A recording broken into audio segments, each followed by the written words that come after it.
Welcome to another episode of From Another Zero. If you're watching us on YouTube, thank you so much. YouTube raw Zoom calls. No, we upload the raw Zoom call video onto YouTube a couple of weeks after our podcast episode dropped. Thank you for listening to the podcast on your favorite platform, and thank you for watching us on YouTube as well. If you like what you hear and like what you see, depending on your tastes, please share and help us grow, and follow us on our social media if you don't follow us already. From Another Zero, zero with number. It's going to be down here at From Another Zero, zero with number on Facebook and Instagram, and search for us From Another Zero on YouTube. And this started out as a blog, FromAnotherZero.com, zero with number. I am Alejandra Enciso Dardashti, and I am very happy as with every episode. I know I say the same thing every time, but today I have arts critic Jose Solis, based in New York City, and just a wonderful conversation about theater shows, the show experience, languages, not much of a barrier. Languages not being that much of a barrier, and what's the topics on the table right now with this reset that the pandemic has brought to the performing arts and audiences and color and racism, right? So it's a wonderful conversation. So this is From Another Zero. Here we go.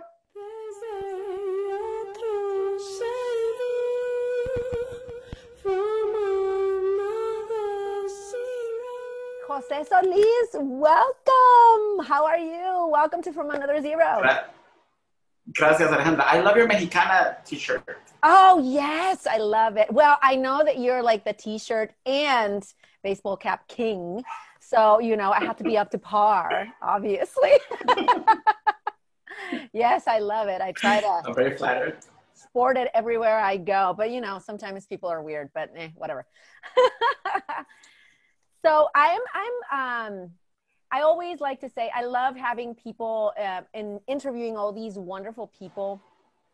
And I'm a fan of people that I interview, and you know that I am your fan.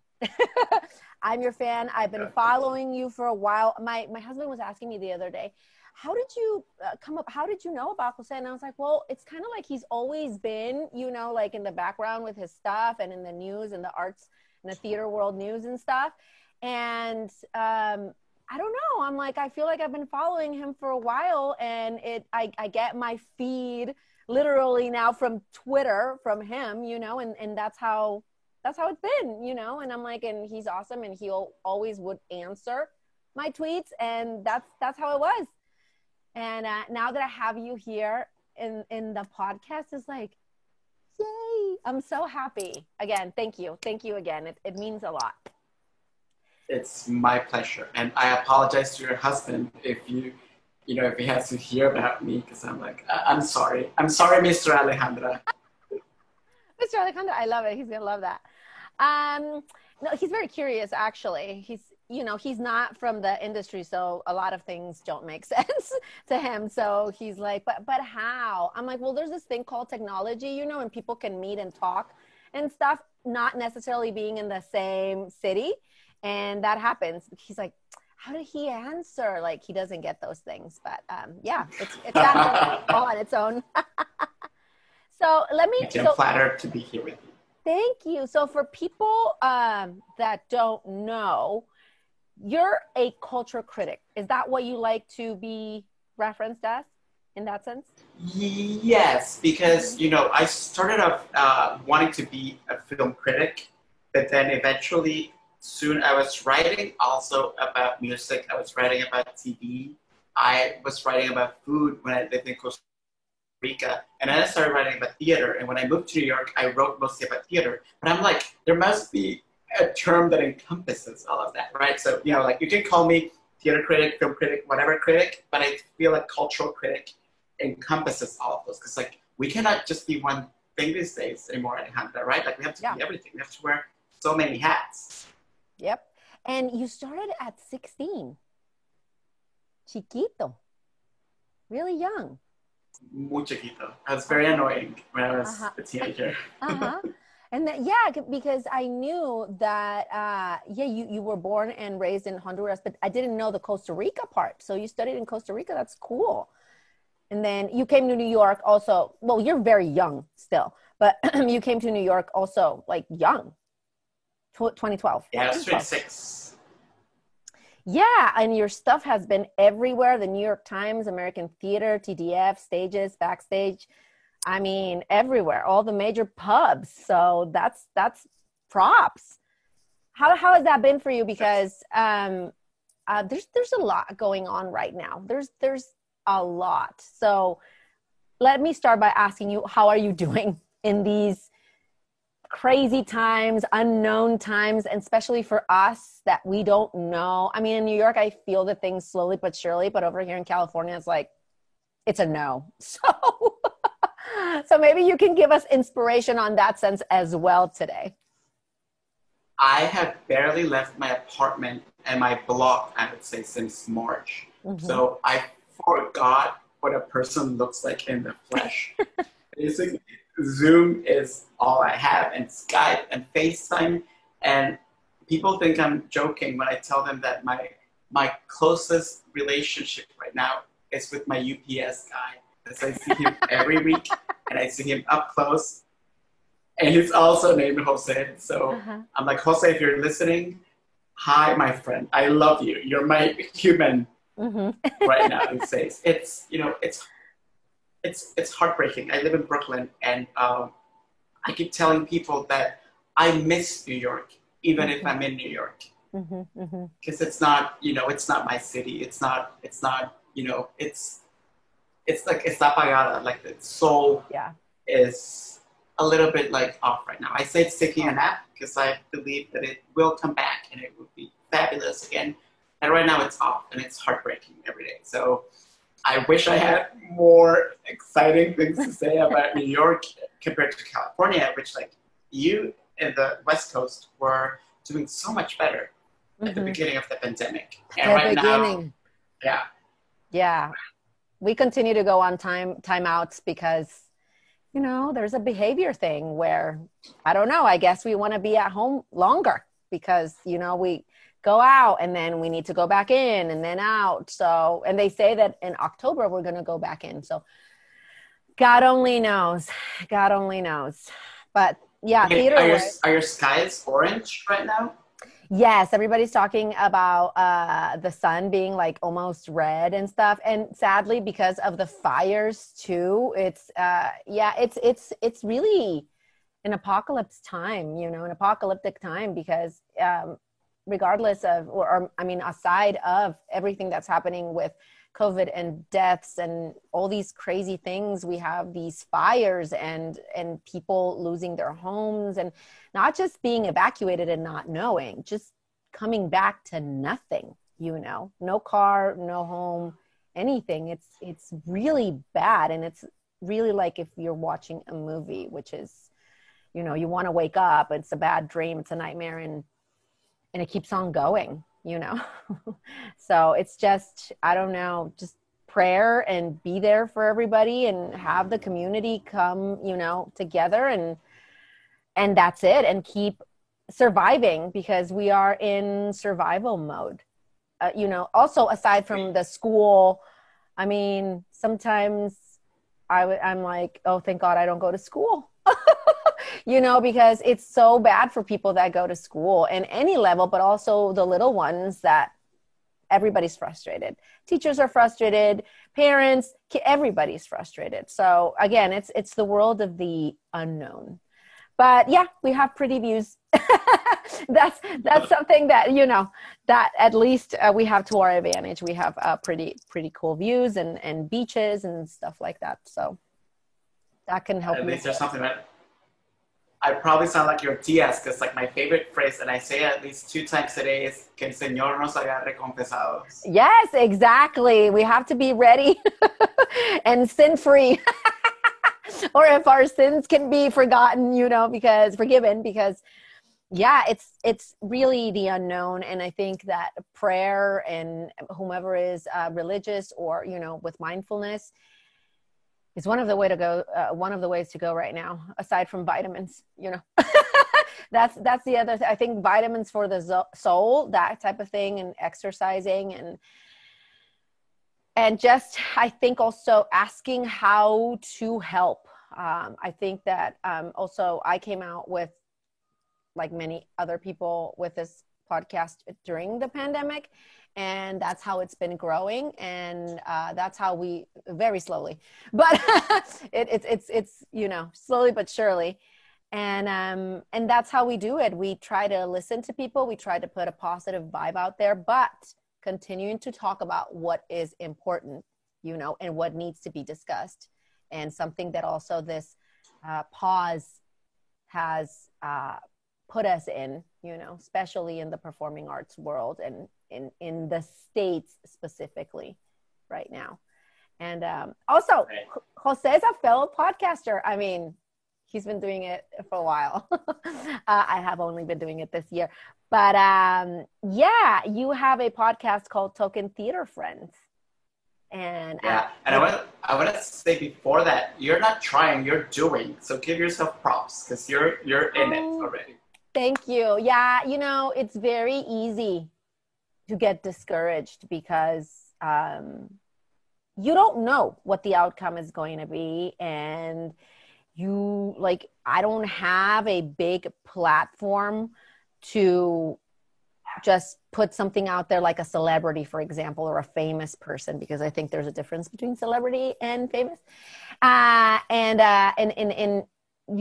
It always depends, obviously, on the team effort of like your guests and what you do and sharing and all that fun stuff. But sometimes you feel that you're just talking to the wall sometimes, where you don't get that feedback that you need. Like, did you like it? Did you didn't like, can you tell me how I can make it better, or why you didn't like it if you didn't like it? I mean, sometimes it's like radio silence, right? Or podcast silence in this sense. And it's like, should I keep going, or why am I doing this? But then at the same time, speaking freely,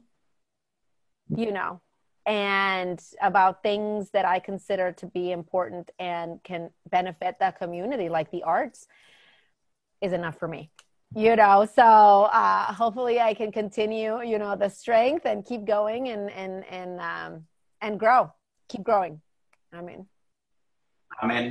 But I love you guys' podcast also because you speak truth. And you guys are funny too. I need to catch up though.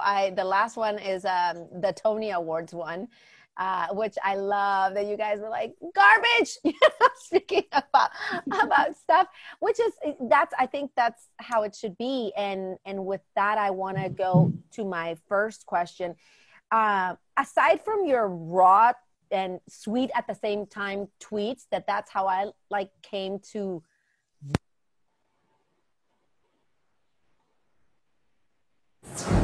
You hear me now? I think did your headphones get unplugged? Because I heard like the unplugged, maybe you pulled it or something, because I heard like the No, but let me try and plug them in again and see. But yeah, these don't work, man. I don't know. Do you hear that tow truck? Okay, good. I mean, you're gonna hear the subway over here, the cops, the police, the sirens, the everything. So noise is never an issue. What I love from your tweets, aside because they're raw and sweet at the same time, is that you shared with us, first of all, when we are in the performing arts world and we don't live in New York, following someone, and I'll speak for myself, I won't speak in plural, but for me, following someone that's knowledgeable, that shares their experiences, going to New York and stuff, plays and shows that you read about, is awesome because you give us that window, right? But then you also shared, you've started sharing experiences as like a patron, not necessarily the critic, where you would be like, this person, and tell me if I freeze, Jose, also. Okay.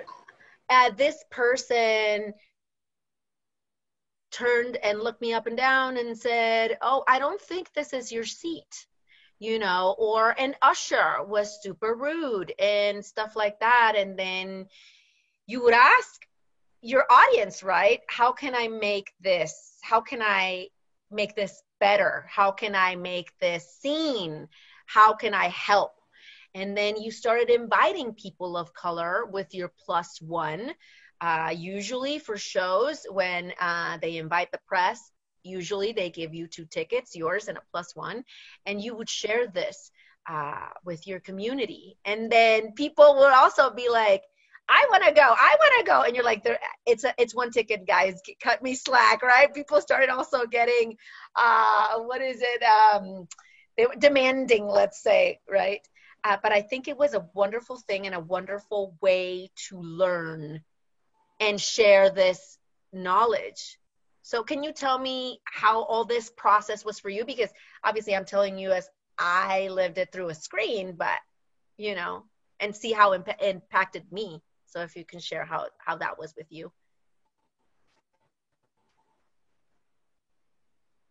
Yeah, of course. Thank you for bringing that up. So, you know, one of the things is that I feel like I never do enough. I feel like there's always something else that I could be doing. And I always feel powerless as one of the only, you know, Latinos East Coast. And I would say like there's such few of us all over the country even wanting to do anything involved with criticism, especially in theater.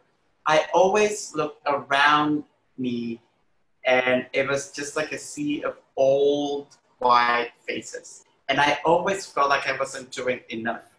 I kept inviting my friends to go to shows because for me, you know, it was never about the thing about how can I say it? It was never about the who I'm taking you to a show. It was I want to share with people. And most of my friends who always could go were white gay men. And when I go to the theater, it's the old white people and the young white gay men. Mm-hmm. So there reached a point where I was like, there must be something else that I could be doing, even if it's very small, even if it's very symbolic, I felt in many ways. I don't know if it's a curse or a blessing that I trust people. I trust strangers. I believe that everyone is good deep inside. And I don't approach people wondering, oh, what do they want from me? Or how are they going to try to hurt me or harm me? Which seems to be the New York way, right? Like, oh, you're a stranger. What do you want? Exactly. I never really understood that. In fact, I think that once you're immersed in the city, you end up discovering that this city is just like a huge, they call it the Big Apple, but it's a huge beating heart. And people are tender and people love each other.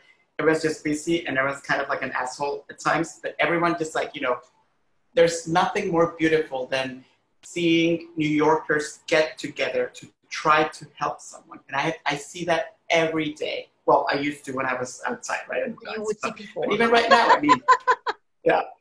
And even right now, just the act of staying home and wearing masks and being quarantined, not everyone's doing it, obviously, but for the most part, the city united and we banded to make that happen. So in my own very small way, because I love New York so much, I wanted to find a way to contribute to New York.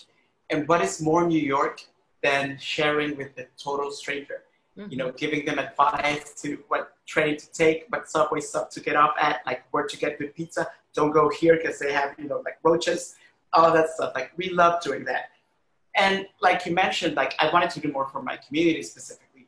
So I went on Twitter, which is where I meet people and not meet people like socially, but when I talk to people, where I feel like I'm in dialogue with people like you across the country, with people all over the world. So I went on Twitter and I was like, this might be crazy and people are gonna think that I'm trying to scam them or something, but let's try this. And in March 2018, I went online and I went on Twitter, and for the first time I offered my plus one to a complete stranger. Mm-hmm. And 2.5 years later, obviously there's not really much going on right now in terms of tickets and theater, but for the 2.5 years that I've been doing it, I've met hundreds of strangers who at first are like hesitant, like, are you sure this is true? And like, it's really cute because sometimes they're like, you know, the show's like maybe an hour, curtains like an hour away, and people are texting me, are you sure you want to bring me? And I'm like, yes, I'm sure I want to bring you. Because for me, it's not about the socializing part. Like, in fact, I'm extremely antisocial. And when you go to the theater, it's not like you're socializing. You sit next to someone, and you let yourself, you surrender yourself to the work in front of you. So for me, it's always been about that. And I always tell people, you don't owe me anything. Like, you don't even have to talk to me if you don't want to. Just say hi, here's your ticket, go see the show, and I hope it's good. So I've been very lucky, and I feel very blessed that not because, you know, not because so much that I'm doing this, but because people trust me and people show up. Mm-hmm. It's been invaluable for me about this experience, to be honest. People saying yes to a complete stranger and trusting that I want them there and that I want to share something with them. Yeah, and also it was also because the conversation kept going with these experiences, that it's also a way of democratizing, right, the arts and a ticket price, because these shows are, yes, there's a rush or a lottery or some sort of dynamic where you can get discounted tickets, but it's like literally winning the lottery. Like, the chances are, especially if you're there for a couple of days, it's not a guarantee. And then it's like, when am I going to come back? Or, you know, people that live there but don't have the means, it's really, really, really expensive. And that's another conversation that has been going on right now, and that's set on the table with, again, this reset, let's call it, and with Dear White American Theater, right? That this is a white thing, that this is also, and not to make it general, you know, one color or the other, but for us, it's a little more difficult to try to combine everything on our day-to-day and include tickets, show tickets, right? And then people also, when they don't see anybody like themselves, it's not just the economic issue, it's also an issue of representation, where you say, I don't see anybody like myself at the theater. I don't see anybody like myself on stage.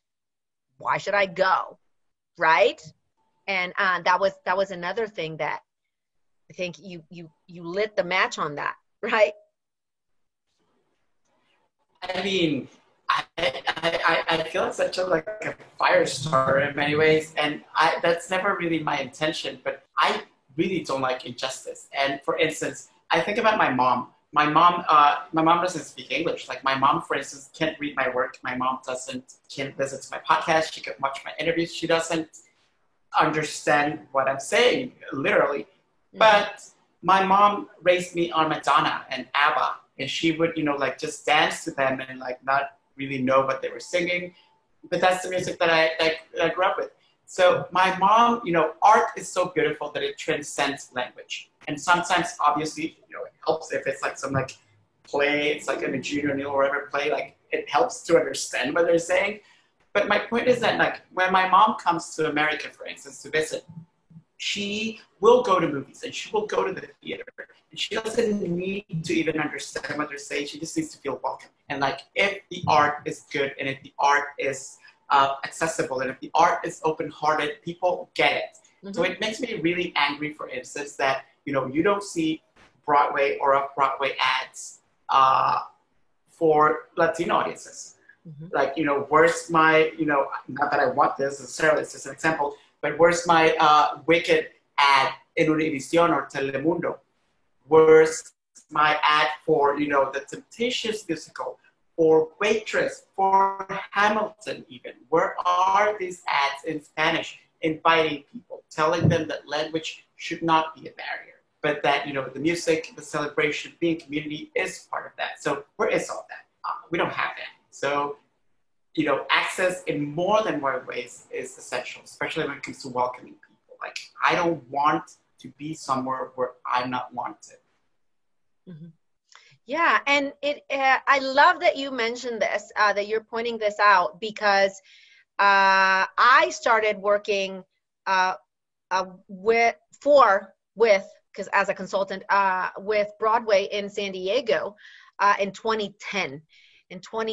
And you're right. We as a team started trying to open the doors, because San Diego is a border. It overlaps two countries. Tijuana is next door, but it's not just Tijuana. It's the other cities that are there. That's Ensenada, Mexicali, that people, you would see it all the time. If there was like a U2 concert, the Rolling Stones, whatever, people would cross and go, regardless of where they lived.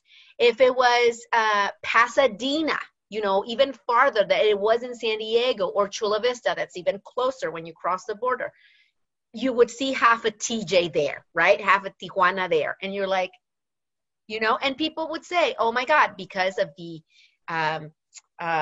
you need to buy tickets with time because they sell out. People would have the time to put it on their credit card, ask for money or whatever, and plan it out. Who pitches in with the gas, who gets the snacks, all those types.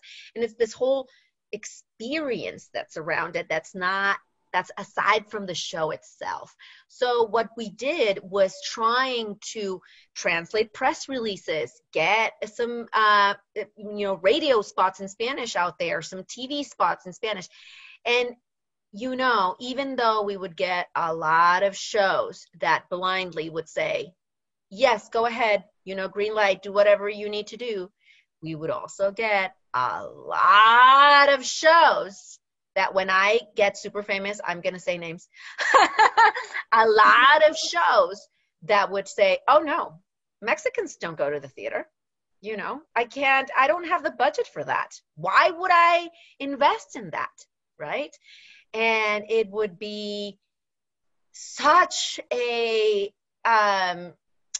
disheartening, but also draining process to keep pushing and pushing and pushing, because sometimes I would be like, I think that these people think that this is for my advantage and, to bring my people over here, but it's not.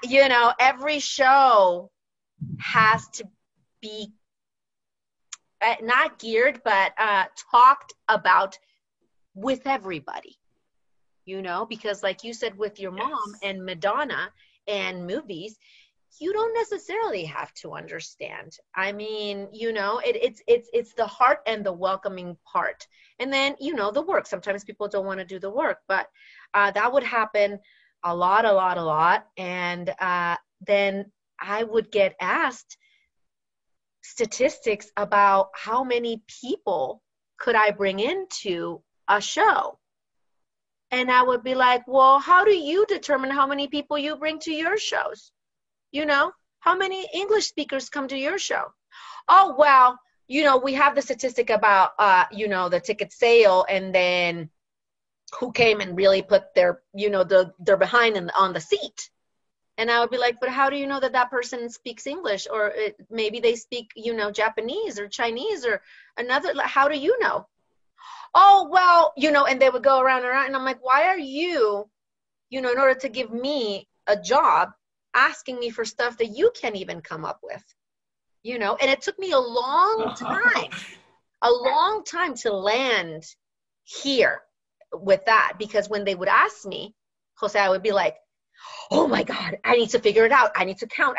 And I would do, surveys, and I would like tackle people in the theater, which is awful. I would hear people speaking Spanish, and I would just like run and be like, excuse me, did you get a promotion? Did you run, and people would look at me like, get away from me, you weirdo, and even not speak to me in Spanish, And it was awful. It was awful. And obviously it wasn't a clean statistic. It wasn't a clean number. And you know, and it was hard. It was very, very hard. I'm happy that the team in Broadway San Diego was always like, you do you, you keep doing you, we'll keep pushing, you know, but it was very hard. So It's also so ignorant to say Mexicans don't go to the theater when the Aztecs were holding outside performances in the public square before the freaking Greeks and Romans even dreamt about theater. Mm-hmm. And there is nothing more, you know, theatrical than going to a Mexican palenque and to listen to artists, or going to, you know, yeah, that's like nonsense. Like, who says Mexican? I mean, like, I'm like, that shows that people don't know their history. Like, white people, learn your history.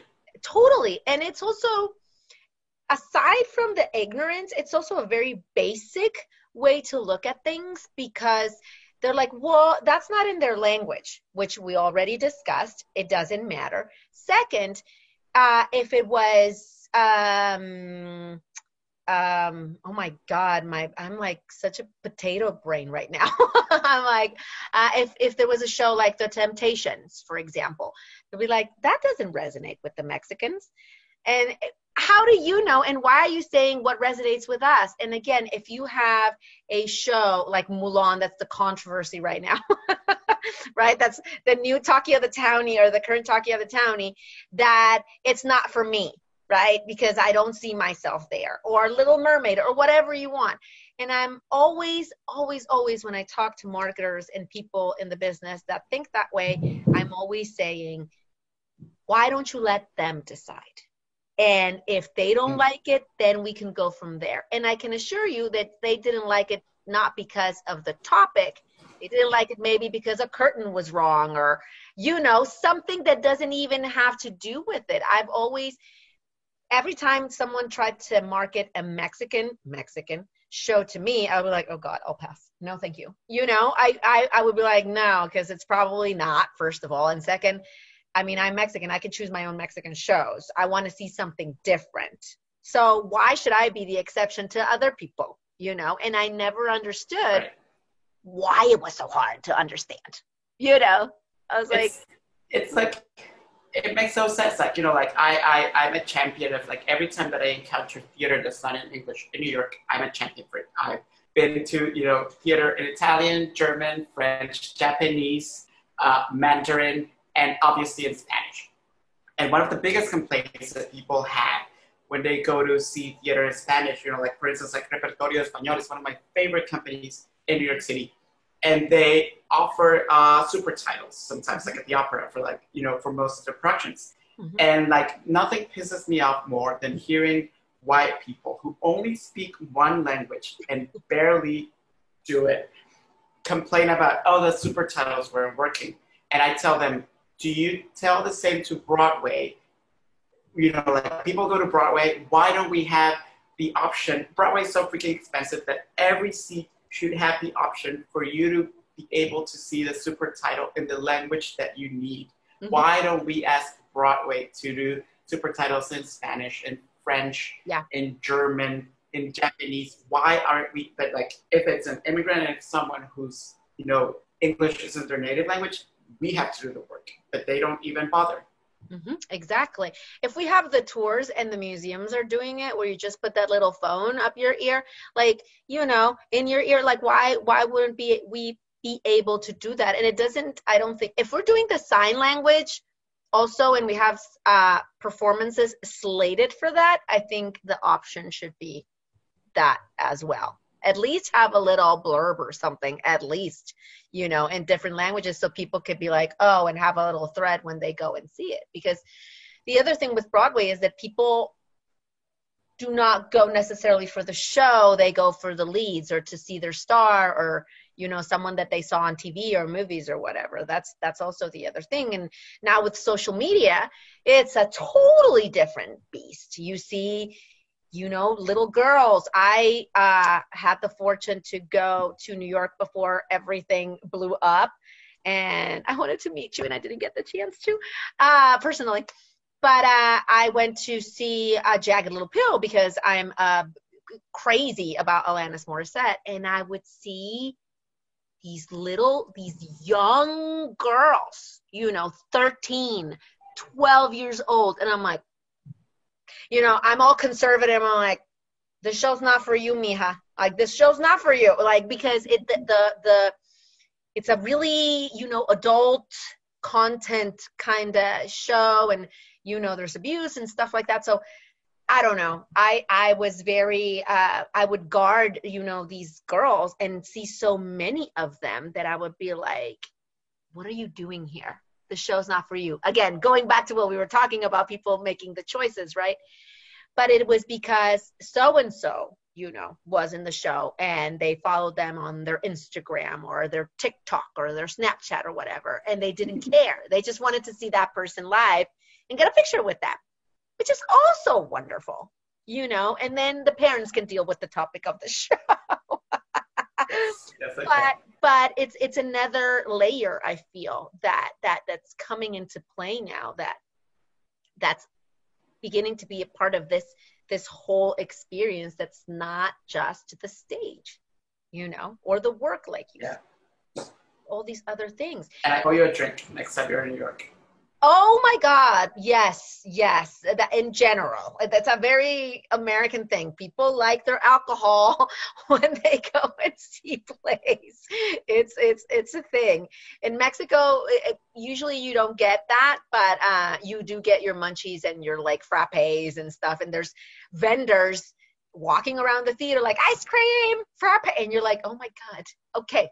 I try to be as open as I can with everything, but sometimes it's hard for me. I'm like, this is sacred. Why do we have an ice cream man inside of the theater? But again, each their own, and it's an experience, and who am I, right? The other thing, Jose, that I loved let me go back. We're speaking of audiences, and we're speaking about the situation with the languages and the lack of marketing and promotion and stuff like that for people, for example, like us, but also theater critics, right? And people who write about theater. It's also a very, first of all, male-dominated area, white, a lot, and older, let's say. So we have those three. It's male, white, and older. So seeing people, again, like you and I, writing or talking about or doing a review of a XYZ show is kind of like not that common. And maybe, again, you in these big publications and your work talking for you, if you do a review, it's not that legit, right? You froze at the end of the question. So you said when you write a review, what, sorry? Yes, sorry. Yeah, it says that my internet is like, when you write a review, it's not that legit. Yeah, if you think about it, the critical establishment, especially in theater, it's like when you're talking about Congress and you're talking about the Senate. It's a bunch of old white men and old white women telling people like Alexandria Ocasio-Cortez, Ilhan Omar, Ayanna Pressley, and Rashida Tlaib that they don't matter. When they're the ones doing the work, they're the ones in dialogue with the community, and they're the ones who are actually aware of what's happening. So it's very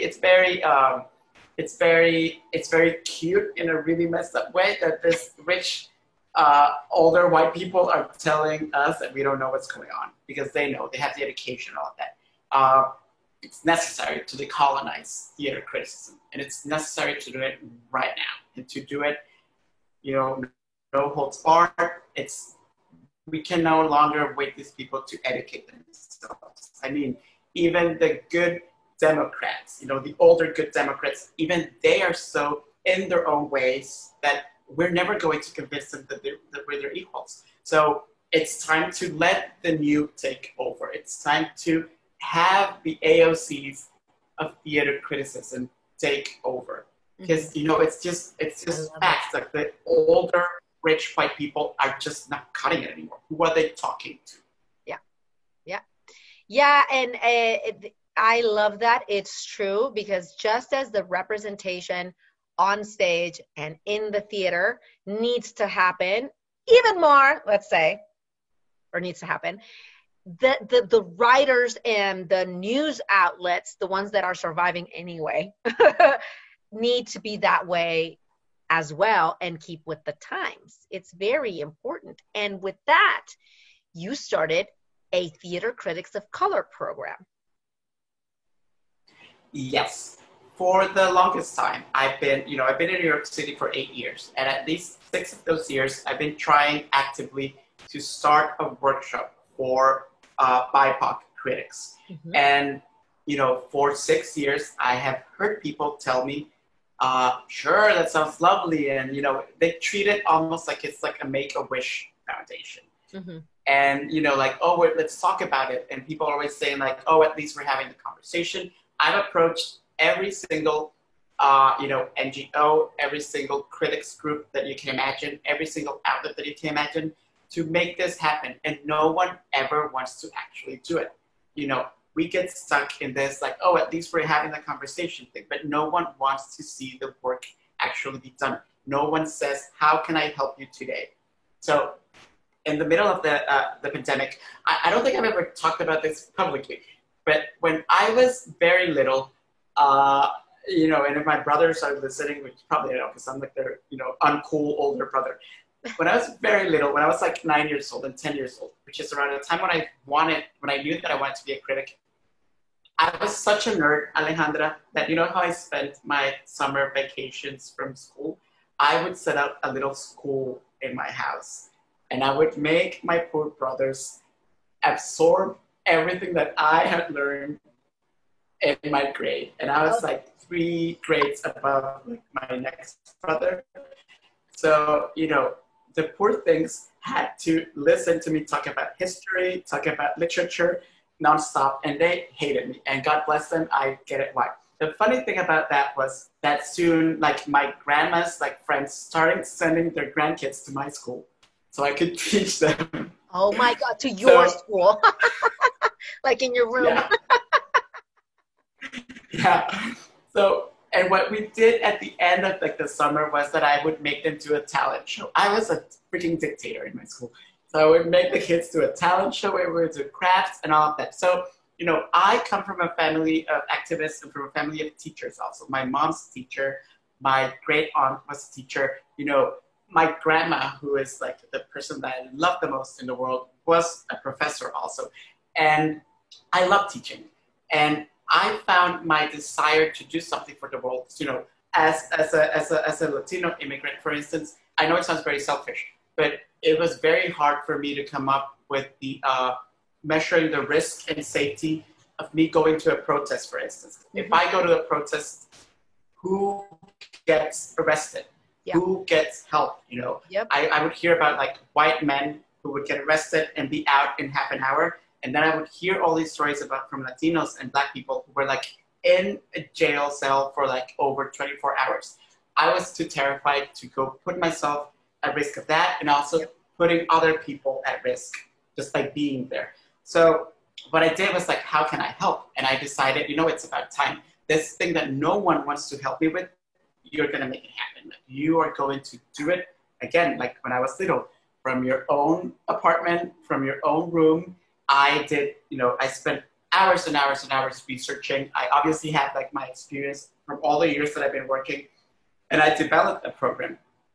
And then, like you said, where did I go to find the people? I went to Twitter. And one of the first things that I let them know was that this was exclusively for BIPOC critics.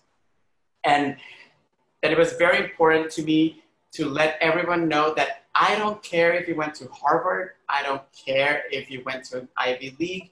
I don't care what your GPA is. Academia means nothing if you're going to be an arts journalist or critic. It means nothing. So, people would like start sending me like their cover letters and their resumes with like, all like the highfalutin colleges that you can imagine. That's not what I wanted. That's not what I care. I wanted to know what was in people's hearts, why they wanted to do this. So I ended up running a pilot program that I'm still in the middle of, where I ended up, first I said, I'm going to do 3 students. And then I was like, I'm going to do 4. I have 8.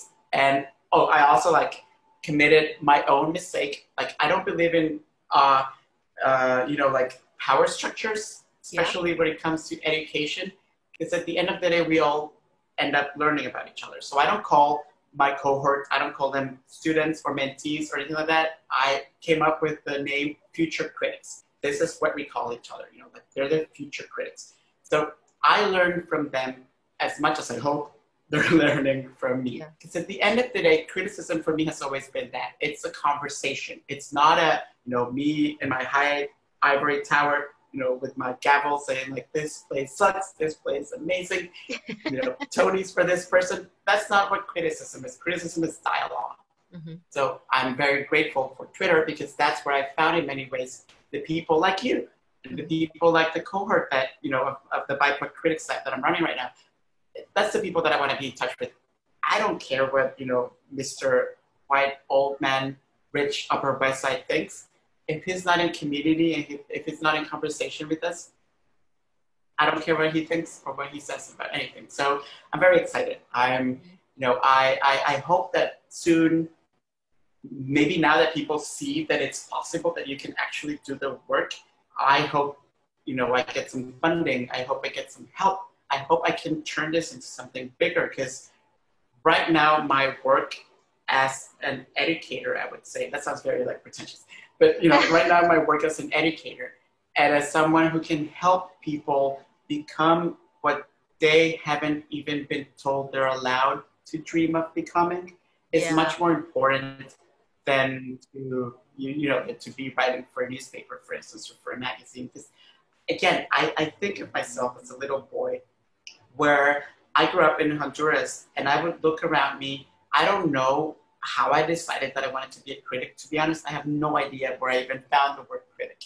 But what I knew, especially once my career started growing and once I went to film school in Costa Rica, once I ended up coming to New York, what I have always known in my heart is that I am not the only little kid in Honduras who wanted to be a critic.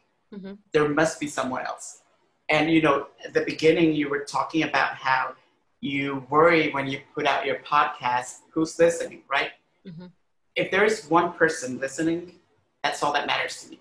And if I can touch one person today with anything I say, even if it's a joke, even if it's something that, not the main point of what I'm trying to say, but if we can touch one person every day, what more can I ask for?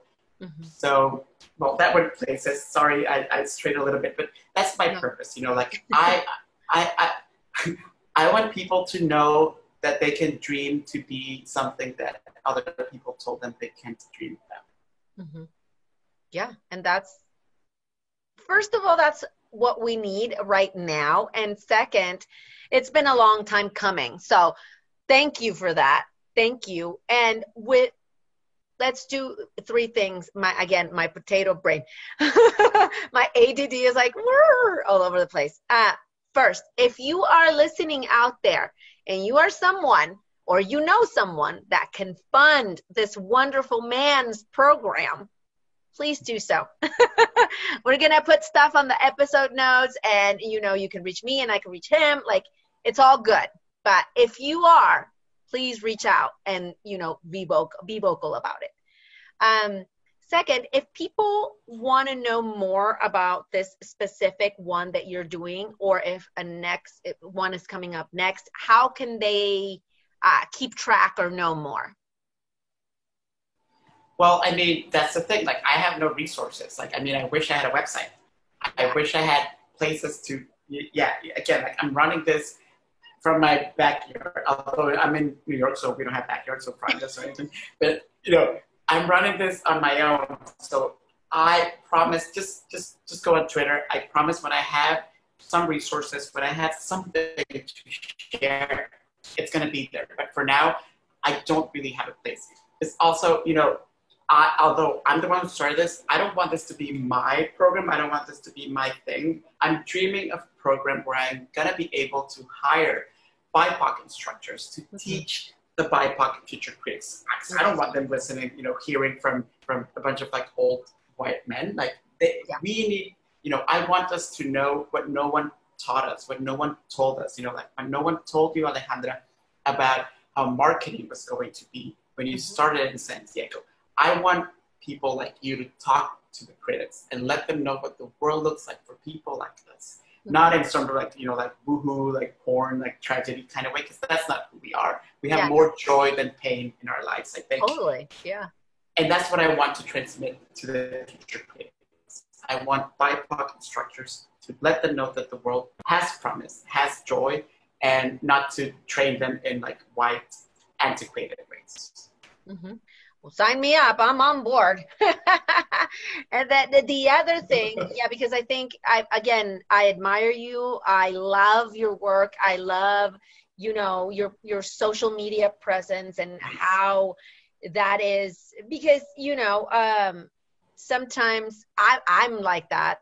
If people want to write about theater, if BIPOC people want to write about theater and do their own thing and reviews, what would your advice be?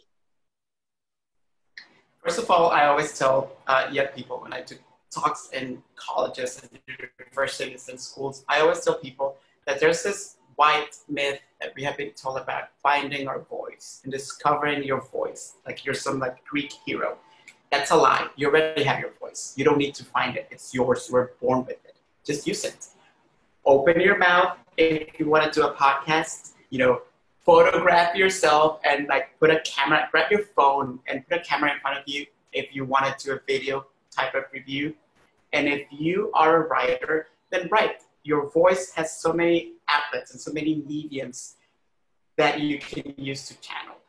Another of the things that I want to like completely get rid of is the idea that a critic needs to be a writer. You know, you've seen all the kids with their TikToks and Snapchats and like Queebies and all this stuff that I don't even know what it is anymore. Queebies. You know, yeah, I love writing. I love the written word so much. I'm a huge book nerd. But who said that criticism can only be, you know, words on paper or like a blog post? Like that's a lie. There are people who are incredible at communicating through you know, like through radio, through video.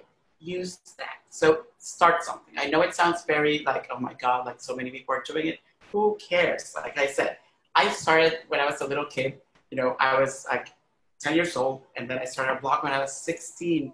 And I never cared who read me. I just wanted that to be out there, because if it touches one person, you've done your job already. And then, you know, a more practical, less idealistic advice would be go on Twitter and engage in conversation. You are not sending out edicts. You are not a Supreme Court justice. You are in conversation. If you are not in conversation with people, with artists, one of the beauties about social media is that you can talk to the artists who are doing the work. You know, they don't all reply. Some of them are very like highfalutin and very snooty, but the ones who do, that's the idea of art. That's the idea of criticism, to be in conversation. So talk to people who read you, talk to people who listen to you, talk to people who watch you, talk to the artists. Engage yourself in conversation. It's time that we bring back critics into the ecosystem of theater. We are not the villains. We are part of this, and they need us as much as we need them. Oh, I love it. And since we're running out of time, okay, I'm going to like throw, you know, the last questions of the show, which is the keeping on brand. What is your other zero? That's the first one. And then second and third, your mom and pop shop that you love, you want to give a shout out to, and a cause. My otro cero, my other zero is, I've had so many, Alejandra, because I am someone that fortunately, again, I don't know if it's a curse, you know, sometimes I feel it's a curse, but people tell me it's a blessing. I have the ability to adapt to starting from scratch so many times, over and over. I mean, I've had otro ceros even in New York, where like I've had like, you know, a roommate who didn't pay rent for a year, and I was paying my rent to her, and she got us evicted, and I was out on the street overnight. Oh my you know, God. I have things like that. Yeah, I've had things like that I don't know how to pick one, because I think I'm still waiting, not in like a masochistic way, but I'm still waiting for that other zero to come. Because I keep, you know, every time that I find another zero, I overcome it. And, leaving my home country was another zero.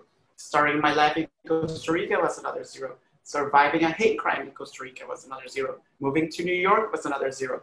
Losing the job that I had in New York was another zero. So I have too many to count even. So I know this is like maybe cheating a little bit to your question, but I've had so many that, que venga el otro cero. I'm ready for it.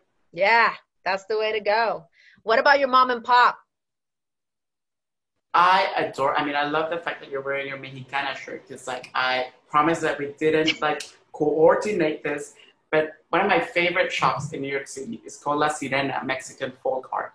It's this lovely, lovely, lovely folk art shop on 3rd Street in the East Village. It's one of those places where I always felt like I was a character out of a book, where like I found this place and I get lost in there for hours. They have like all the things that you can imagine of, like chinas, and they have like the Catrinas. They have too many things. They have loteria cards. They have loteria T-shirts. They have everything you can imagine, and they're always restocking. And I know, during the pandemic, obviously, businesses started suffering, and I know that they needed to sell more. So if you have some, disposable income, which it wouldn't be disposable because Mexican art is an investment and it's gonna make your art, your house beautiful. Yeah. So go to La Sirena, and like the more you buy, the more discounts they give you. So like, now I sound like I work for them. But like, for instance, like if you spend like over 100 or something like that, you get like a 30% discount and things like that. They're incredible, and they're on Yelp, and Google them and find their website. They're incredible, incredible, incredible. And the cause that I want to support is Raíces, because now that I'm a plant dad, have you seen my plants? I have plants like everywhere now. I love it. Now that I'm a plant dad, which is very pandemic zeitgeisty, the word raíz and the word roots means so much to me. Mm-hmm. And Raíces is doing incredible, work for refugees and immigrants coming to the United States. People like me, for instance, who left their home countries because it was unsafe for them to be there. So how do we end up here and we are not welcome? So Raíces, if you can support them, follow them. If you don't have any money, amplify their message. They're doing really, really incredible work. And of course, listen to your podcast. And I mean, you're starting, but you're, like I said, you're not trying, you're doing. So, listen, like amplify. People need to amplify your message. People need to let the world know that you're doing work that is very important right now. So you and Raíces are my, the causes that I want to support right now. Oh, thank you. I greatly appreciate it. And also, again, everybody listen to the episode. Look at for the episode notes. We'll have everything linked on there. And we're going to link also Theater Token Friends to, so you can listen to it as well, because it's wonderful. Just to keep up with what's happening, and then these wonderful people's point of view, which is, I love it. I just love it. And I want to thank you. I don't want to take any more of your time. I'm so excited that you made the time and the space to come on here and talk with us for a little bit. And I wish you the best and more arts critics of color out there to come from this. And we will amplify that voice as well. And you know that your fan is here. And yeah, I cannot wait for everything else that's coming the rest of this year, what's left, and 2021. I'm really excited. Cassie, it was a pleasure. You never take up my time. It's so crazy that in quarantine we have so many calls and meetings scheduled. If I didn't have things scheduled, I would talk to you all day long. So it's a pleasure, and you have a fan in me also. Oh, thank you so much, Jose. Well, take care, and we'll talk to each other soon. We sure will. Un beso, Alejandra. Un beso. Bye-bye.